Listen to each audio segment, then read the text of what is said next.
Welcome back to Monthly Market Analysis with Abbie Shepard.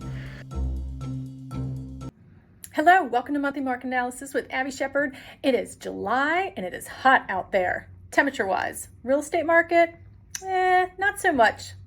Actually, it's not that bad. We had a little bit of a late spring this year, so May, June, we wrote a lot of contracts.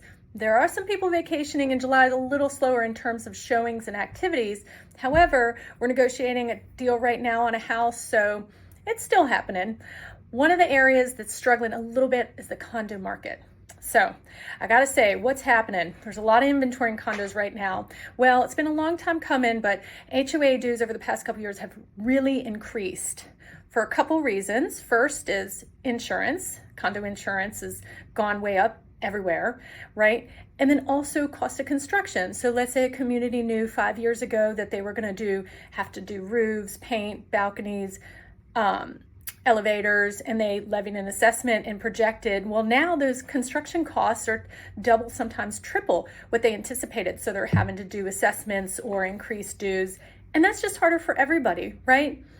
Even some homeowners that are living there, and that's causing them to then put their condos on the market. So we're just seeing a little bit of increased inventory in that condo market. Additionally, lack of interest from buyers with those increased dues, and a challenging market to get a loan on in many cases because the underwriting process is a little stricter for condos and single family. They have to also underwrite the HOA.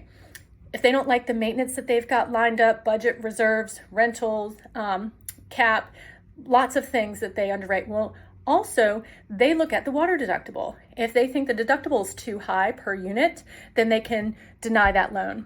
I had one where they went through the HOA docs, Fannie Freddie denied it because the HOA had the right to deny a tenant, and they thought that was discriminatory. So lots of intricacies when it comes to condos and approvals as well, making that market a little more challenging. But single family has been great. If you ever have any questions about your specific property or an area that you're interested in and price range, we can take a look because obviously it depends location, price, quality of the home, how quickly that home is moving. But we are selling lots of places year round, different price ranges and areas in the single family market. So anything I can help with, just give me a call, Abbie Shepard, 404-275-5561. Have a great summer. Bye.